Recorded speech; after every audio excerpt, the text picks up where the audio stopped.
Hi everyone, we are on the road again today and we are with Chris Austin.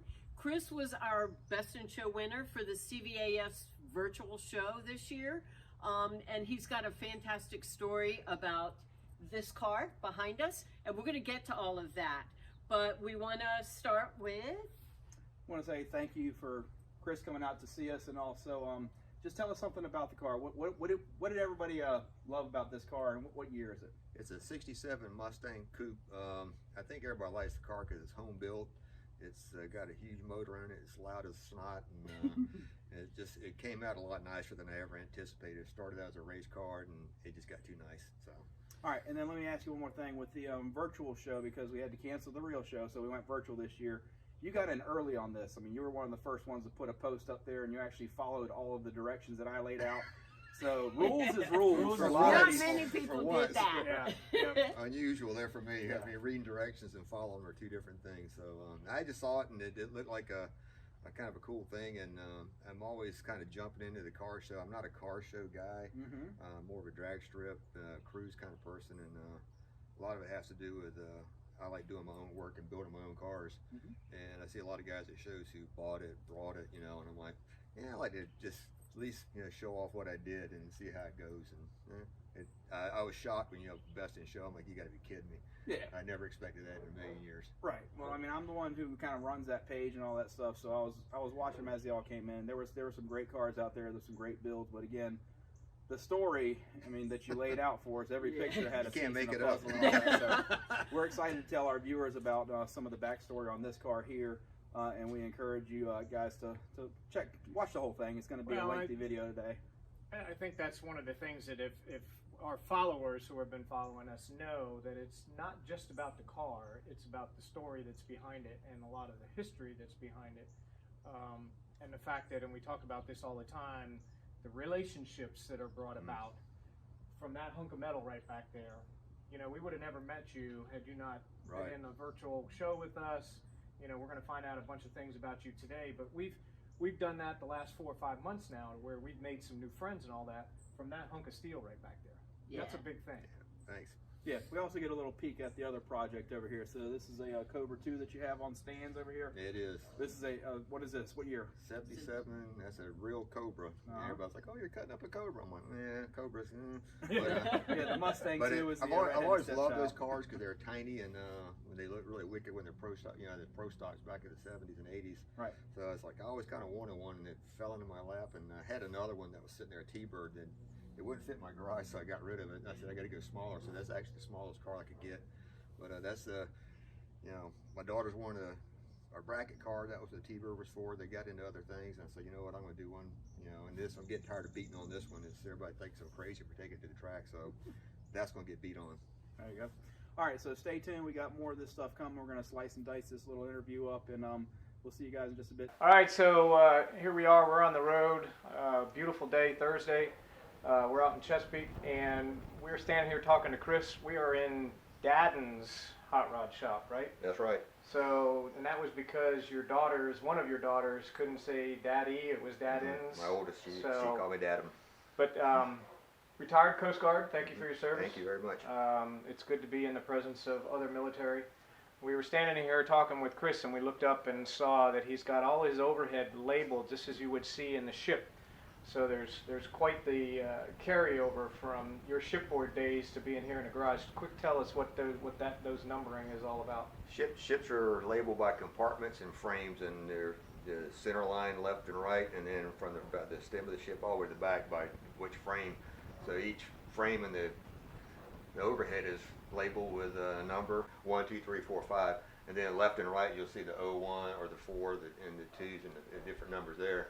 So it just kind of lets me in there write down whenever I take a part off the car that I want to keep or I might want to use later on. I got a little book over there. I'll write it down, and it's nothing too spectacular, but it's saved my bacon a couple times. At least it helps you, yeah. It gets me in the right area, so yeah. We aren't getting any younger, and I can't remember where I left something 15 minutes ago, let alone 2 days ago. So, and we noticed there's a bunch of car parts up top, so that's a typical car guy garage. So. I hope it doesn't fall in while we're here.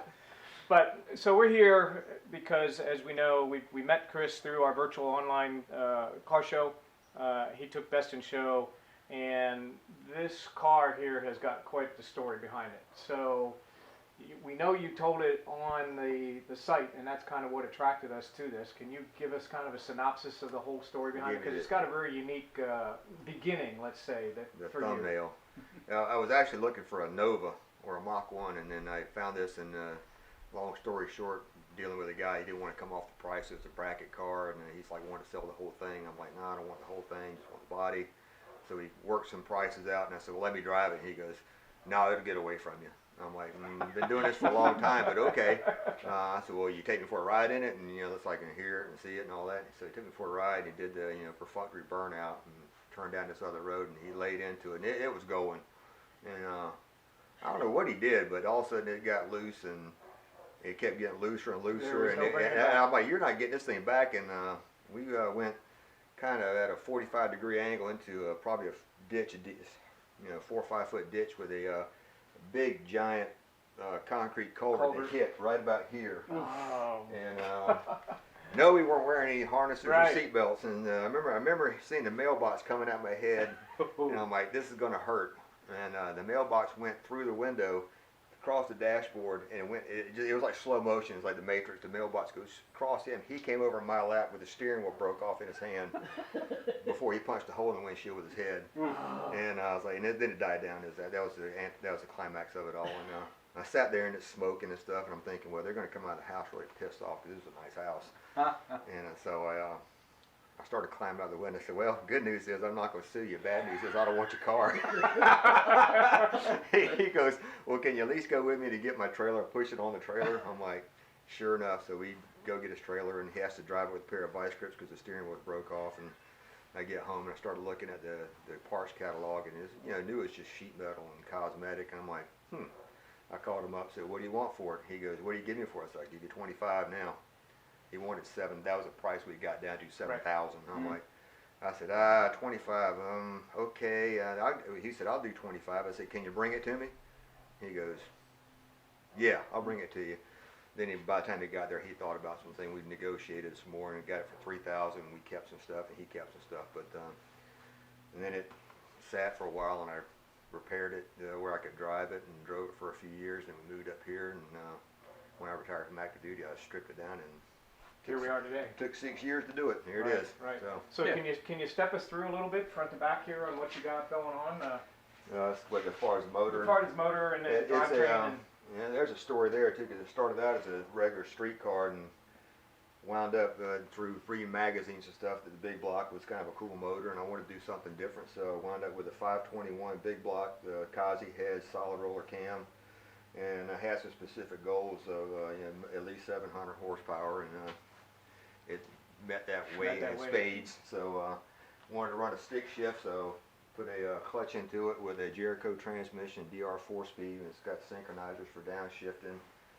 And then in the back, I had to relocate the springs inboard 3 inches on each side, and then narrow the rear end and mini tub it, and then roll bar it. So it's not to mention all the sheet metal on this whole side. Ironically, this was the side that was wrecked, so the door skin, the fenders, the rockers, and all that had to be replaced. Right. And that's why I wanted the body, because it was such a nice body. Well, this was the good side. And when I got stripping the other side, it was full of like little parking lot dings and stuff like that, and it was weird because it had like mud packed into the rockers and stuff. It was odd. So anyway, so now you do a majority of the work yourself? I did everything on this car but shoot the exterior color coat, stitch the seats, didn't do the machine work on the motor, obviously. H&F Performance in Wilson, North Carolina did the machine work, brought it back home and assembled it, took it back to them for the dyno. Sonny Butler race car is actually snared the rear end for me. Okay. Well, I mean, gosh, you could take it and put it on in a car show parking lot and do just fine. I mean, Absolutely. I think that's one of the things that caught all of us, our attention, was the fact that, number one, the story, but then two, the fact that, wow, you could come out to any car show and do just fine at the car show. But Yes, we definitely appreciate the build quality, because those are all the things that we look at, but some of us are just kind of built for not sitting still that long, ants in the pants and all that, so those are the guys who definitely like to cruise more, or with this one you like to track it. So when's the last time it's actually been on the track and done work? That was actually last January, the last time the track was open. I run up at Richmond. They have a street outlaws thing going on up there. started kind of getting into that, and when the COVID thing hit, they closed down. Had the car set up to run a quarter mile, and everything shut down, and now they're all doing 8 mile and grudge racing, which you go to a grudge race, slant bar grudge fight, don't want to go there, so I'll wait for Richmond to open back up and try it then. Hopefully this year. So, but there has been a car show or two, and they won an award with rubber hanger from the quarter panel, which I kind of like. So, all right. So you were telling us you've been in cars pretty much all your life, and Since mostly, if not all, Mustang. Yeah, I've owned nothing but Mustangs except the T-Bird that I had for a little while and got rid of that. But I do have Chevrolet trucks. And then you're a member of the Mustang Club of Tidewater. I am. And then also Mustang Club of America. I am. Yep. So that's very cool. So support there, everybody goes, well, that's a car show thing. I'm not a real car show guy. Right. I'm like, yeah, they do good work with the community, and they do a lot of stuff with the money that goes to clubs, and MCA is good for legislation to keep us from losing our loud muffler rights. So. Well, stick with us. We'll get you in as a car show guy as well. Working with it. The thing that we wanted to bring people back to is that you built this car while you were working, while you were married, while you were having kids. So tell us a little bit about the family support and all that. Family, the wife is my wife Marty. She's awesome because she's like this. We had 2 babies. They were 15 months apart, and I was getting kind of close to retirement, and I had 1 or 2 more tours in me. And I said, if I don't get this thing now and get going on it, and I never will. And so she goes, that's what you want to do, and keeps you home at night. Right. And it did. And so I got it, and she's like, the only question she asked was like, where's the money coming from? And I go, that white truck around the corner when you came in, that's the only new vehicle I've ever owned. I bought it brand new in 1994. I'm still making payments on it. And it goes. And considering I didn't have any payments for 10 or 15 years on it, it built up quite a chunk of change. Sure, so that's where all my mad money comes from. Is that $200, $300 truck payment a month. All right, so hauling this thing around, I don't see a car trailer. Yeah, that's hooked to the white one out there. Okay, I got you. And then it's an enclosed one? No, or dovetail, or what do you got? It's just a dovetail. I wanted to buy an enclosed car trailer, and I was going to get a camper. My wife wanted a camper. I wanted an enclosed car trailer. She says, I'm not sleeping in a damn garage. So I got a camper, I got an RV, and a car trailer. There we go. So how about your crew? Family or crew? My daughter and my 2 daughters go to the track with me every time. My wife has yet to go to the track with me. She is not a big fan of it, having watched Street Outlaws and Pinks. And, she actually has gone to NHRA races with me and seen a couple of crashes, and she's like, I'm not going to watch that. You go right ahead. And so the girl, I was surprised she lets the girls go, but they buckle me into the car, they strap me in, and they push the car. And very good. And they come out here when you like when I did put the wiring harness in and all the little doodads in the windows and stuff. Those little arms can reach in there and do amazing things. So it's they've been a big help, and they helped me on this when they want to learn how to weld and stuff. So it's and that's Hannah's. I bought Hannah that 02 GT out front, and she has done. I'll come home and she goes, "Hey, look what I did." And wow! She put the weather stripping in it and stuff like that, and I'm like, okay. So that's what the spring. We just put lower kit on the other day. So she's wow. So what's your any projected end date for the Cobra 2? Not really, and I never put a date on anything. Okay. It's, good call. It's interesting. I got them out. There's 3 calendars over there, 6 years worth of. I wrote down every time I worked on the car, OCD, ADs. I wrote down every night. I got 1875 in hours, which is 48 weeks I think it was of time went into this one. Okay. And I quit counting after I took it out on the road the first time. I still messing with it. So. Right. But I'd like to get it done quicker than I did this one. It won't take as long because this kept having iterations of started out as a regular street car, then I was going to build a nostalgic pro stock or nostalgic super stock. Then when I went to Lima Motor, I said, okay, that's off the shelf, so because that wasn't available. So then I went, okay, let's just build a badass street car. Right. There you go. So basically, it's kind of like a nostalgic super stock, just that has a wrong motor in it. Right. All right, so this thing is still up and running. So this thing hadn't been parked up for so long. We can still start it up. We're going to do all that. We're going to take a listen to it starting up and pulling out of this garage here, just show everybody that our best in show does run. Because not a paper princess. Yeah, the question was that how can you trust that somebody's going to put their own car up there or whatever else. So this is just nice to be able to come back and actually see our winner has a great story. He built a great car. It runs, and then we are inviting him to the show next year on us. So it's going to be the Coastal Virginia Auto Show in 2021. You're going to be our guest there. It's a 3-day event, so you drop off on one day, and then you pick it up on Sunday, and it's going to be a fantastic situation. We brought Jeanette back out here, so Jeanette, tell us a little bit more about the 2021 Coastal Virginia Auto Show. It's going to be huge, guys. We have the celebrities that were supposed to come this year have already signed back up for next year. So Joe and Amanda Martin, Iron Resurrection, they'll be there. Will Lockwood from Bitchin' Rides. David Ankin from Toy Makers. So those are 3 of our top celebrities that'll be hanging out with everybody all weekend, and there'll be a lot of opportunities to meet and greet and hang out with those guys. We'll also have an outdoor show as well. You know, the Coastal Virginia Auto Show is now a 3-day show. Used to be 2 days, so we do Saturday, Sunday. Now we'll open up on Friday about 6 o'clock. We'll have like a media night with live music, and it's going to be fun the whole weekend. But go to our Facebook page or cvautoshow.com, and you can find updates constantly. Mark and I are always working on that. Absolutely. To make sure that we keep you up to date on what's happening. So a lot of cool stuff happening for next year. We're working on it already, and I wish we were closer. Yeah. But that just gives us more time to make some really cool things happen. You got right? it. So depending on when you're watching the video, it's going to be November of 2021. And if you miss November of 2021, it'll be November of 2022. So just stay tuned. We're looking for, no, we're not going to miss the show, but whenever they're watching the video, you know. So this is going on YouTube, so they'll see this in the future, in the past, and all that other stuff as well. Yes. So anyways, I just want to say thanks to Jeanette for stepping in. We're going to tool around this car a little bit more. I had some questions on the interior and all that, so thanks, Jeanette. We'll see you in a bit. Go ahead and tell us a little bit about the interior here. What do you got going on the inside? It's a full interior car, and actually I tried to keep as close to original as I could. I just always thought that cars that had really nice interiors, pretty much from the original point, but still went fast was cool. So I really worked hard keeping the dashboard.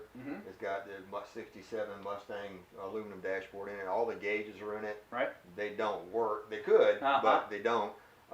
It's fully wired for electric windows and everything if I ever decide to do that. But the back seat's kind of interesting. I had the Wicked Stitching. Will and Wicked Stitching did the seats for me. Right. And those are Kirky bucket seats. I had a set of Miata seats in it that I had covered, but at the track I just didn't feel comfortable. They didn't have the pass-through shoulder harness and stuff.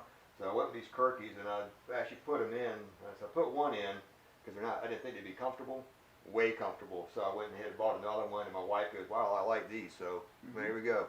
The back seat had to be narrowed to fit between the back tires because with the mini tubs in it. So that's just a standard Mustang replacement cover on the back that I narrowed the frame down and recovered it myself. And the roll bar was one of the first things I actually put in the car. This 8-point roll bar. It has what they call seat savers in the back, so the back seat is somewhat functional for my daughters when they're tiny. They can't get back there now. Right. And it's got fire extinguishers built in. The steering wheel was put in smaller just because it's hard to get in and out of the car without with the steering wheel in it. Right. And it's got like reproduction carpet. It's all just bought it and put it in. The only thing that's stitched on it is the seats, and like I said, Will did a phenomenal job of matching that back seat. Yeah, and just a plug for Wicked Stitching. They've been doing some cars and coffee events that have been that's awesome. doing very well. Yeah. So they're bringing out a crowd. So look them up. They're in Suffolk or what? North Suffolk. I think. There you go. So anyways, Wicked Stitching. Look them up. Upholstery shop, and also they're supporting local as well. So as we're standing here looking, I turn back and I see a Coast Guard registration sticker on here. Tell me you didn't drive this thing to and from the Coast Guard base when you were active duty. I did in its first iteration, which is up on the wall there. That's what it looked like when I got it rolling and riding. Okay. It had that motor, and it was a small block 4-speed car. Okay. And I used to have my own. I was captain of the ship, and I had my own little parking place, and so I'd rumble in there, and everybody's like, "Wow, Captain's pretty cool. He's got a nice car, Right. And I kind of left it on there because everybody's like, they don't want you having the stickers on the car anymore because of the security. And I'm like, that's part of the car's history, so that's yeah. All right, so we were standing here in conversation with you about the interior and the Coast Guard sticker, and I happened to see, I think it was Shelby who walked across the backyard, and it dawned on me that we need to have the important part of the team in here. So, Chris, do you want to go ahead and introduce your daughters? And this is my oldest, Hannah. She's 17, going on 18, and this is Shelby, 15, almost 16 here, like another few weeks, actually. Actually, the first time I looked at this car, Shelby was a newborn almost, and we got the car. That's how long I've had this car. And that was the one where you were saying that your wife, and they started it up, and she started And crying. Shelby started and you crying. Said, Yeah, she, yeah, you said, she was in diapers, and it was February, so you were maybe a month old, and she started crying. My wife's like, "Oh no, not that." And I'm like, "It's loud." I'm like, "Yeah, Right, it's okay." right. But both of them are they've always been out here in the garage with me. That's where the sign of the door came from, Dadden, because that's what they used to call me when they were babies. Hannah's my gearhead. She's got her own Mustang out there. She's wrenching on now. I mean, literally wrenching on it by herself. I'm impressed. Shelby's she's got my old truck, that '94 out there. I gave it to her. That's what she wanted, but it's not lifted high enough for her. Oh, So sure. she's going to want that truck that you lift that truck up. But both of them are turn wrenches and have fun. They multi-talented. Both are play string viola and cello. Hannah's a competitive pistol shooter, and Shelby's my competitive skeet shooter. And hunt, fish, you name it, they do it. That's So crazy. everybody says, "Don't you want boys?" I'm like, "Why? Yeah, I got two." yeah. There you go. Yeah. But they're also my crew chiefs and pit crew when they go to the track, and they just Well, it's pretty awesome in this day and age to have the younger generation that's involved with their dad on so many different things. You know, we were talking about the skeet shooting. We know the cars. It's very, very unique to have that, and it's very cool to have young ladies who are involved in the cars. So, Hannah, tell us a couple things about your dad that you would want us to know as far as maybe at the track, some things that you can think of that with him, you're helping him get set up and ready to go down the track and all that. Does he have some peculiarities that you got to be paying attention to that? He's always in a zone. Okay. That's the one. He's always in his zone. I don't see this from him anywhere except the track. He just gets laser focused, and you can't really talk to him. He's always focused on the car. So our job is to just get in and get out with him as fast as we can. Well, as he was telling us, you two are the ones who get him into position and get the car pushed into place and make sure he's strapped in and all that. That's pretty important. Yeah. So, that's very cool to have that. Now, so tell us about, both of you are skeet shooting, or just you, Hannah, and Shelby, you're just pistol? Hannah does pistol, I do skeet shooting. Okay, so I had it backwards. But, okay. So how did you all get into that? I know your dad was a competitive water skier. Dad, But that's a long That's a long stretch from shooting. when Dad retired, he used to be really into hunting when he was in high school and college, and he kind of got back into that, which led him into skeet shooting because he met new people, and it kind of just introduced him to the sport. And then when I was basically tall enough, I started pulling for him and some other people at the club, and then I kind of got into it. Very cool. What, do you have a favorite weapon that you like shooting? What'd you get for Christmas? I got a Perazzi Mirage for Christmas, and Explain to us. You probably got a lot of people who have no idea what that is. it's actually older than Dad, so it's like 74. Yeah. It's a 1974 Perazzi Mirage, and it's a 12 gauge bore with 20 gauge tubes in it, and I have it all set up, and it's 30 and a half inch barrels. 27 Wow. and a half. 27 and a half. Yeah. But yeah, 4 guns, got tubes for all 4 guns. She, being very modest, we came back from San Antonio where she won high all-around average in her class. Oh, very good. She won 3rd high overall average and a couple other 20 gauge, 21. 20 gauge, 28 gauge. She went to world championships with me, and she beat me and tied me and won all kinds of stuff. I came back with car broke into, a couple of my guns were stolen. That was it. Oh, man. So she did great. I had an expensive trip. So how about you, Hannah? What's yours? Your weapon of choice? Glock 43X. Okay. Nice. And then do you do as well as your sister, or? I just started competing. I haven't Okay. been competing as long as she has. I just got into it a couple of years ago. I started off on air rifle, and then moved up to pistol, and now I'm doing like defense style pistol and competing. Very good. So lots of things. When you're not running down the track, you're at the range. Well, when you say how long is that Cobra going to take, we Yeah, spent so we now we spent a lot understand. of summers, and I got probably the only thing I do if I had either offshore racing boats or thoroughbred racehorses, I'd have 3 of the most expensive hobbies you can have. Yes, know. yeah, exactly. So, but yeah, that's where the time goes. We mentioned trucks and lifting trucks. We want to bring into the conversation our charity truck, which we actually drove today. We are getting ready to have another raffle. We do a raffle once a month. So we're going to keep this active until next year. And within the next month, this truck is going to go through a huge transformation. It's going to be lifted. We've got the tires, the rims. And next week, we have a supercharger. that's going to be going into this truck, along with an exhaust system, a Dynamax. Yep. It's going to be incredible. So you want to get your ticket now, raffle next week, and then a raffle on the 15th of every month. Then we'll raffle that ticket, that truck off next year at the show, so you could win all the way along. You never surrender that ticket. Just get your ticket now. Also, if you want to be a part of the truck, you can reach out to me. You can sponsor the truck. You don't have to do anything to it, or you know, you don't have to work on it. You can still be a part of it. There are a lot of ways.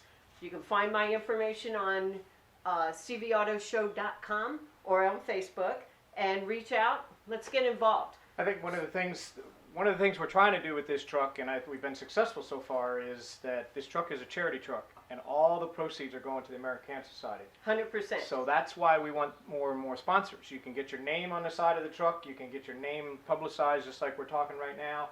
And we're trying to keep it to where 100% of the proceeds, which we're going to succeed at, Yes. goes to American Cancer, and a local American Cancer Society right here in Hampton Roads. So. Yep. And they're going to help people get back and forth to treatment. That is so important. So, you know, be a part of this one way or the other. Sponsor, buy a ticket. You can't lose, and you're helping a lot of people. So we already know Shelby's going to buy a ticket. So you guys are all going to be in competition with Shelby, because we found out that's her love. She wants a lifted truck with big tires on it. And that's exactly what's going to happen to this one. We're back, and now we want to present the award for our Best in Show for the virtual Coastal Virginia Auto Show 2020. We have a $100 check for you, sir, and our Best in Show And trophy. our Best in Show trophy. We thank you so much for participating and making a fun weekend out of something that we were very disappointed about.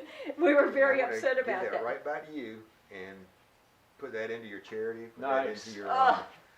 some guy who's starting out in the with a car. Pay it forward. That's my thing. Pay it forward. Well, so. thank you. Yeah. Thank Awesome. you so much for that. You're welcome. How awesome is that, guys? We do have for you, as an on the No, road you can't sponsor. have it. You ready now? Yes, we have a mug for you for being an on the road sponsor with a sticker Awesome. inside. So we thank you again Thank for you. being part of it, ladies. Thank you, girls. Yeah. As a daddy's girl herself, I really appreciate the hunting, the fishing. I'm all on board with that. You need to talk So to I her can about her. certainly You relate. need to talk to Jeanette about her Ferrari that she works Ooh. on. So, Yes. yep. Don't give Get me some- any get ideas. I some can't pointers. afford And it. I just learned to weld not too long ago. So a lot we could talk about here. So thank y'all All right, very so much. I think the next part of this is we're going to get Chris to jump in, and we're going to move this thing outside. We're going to hear it. We're going to watch it move.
String me up just to cut me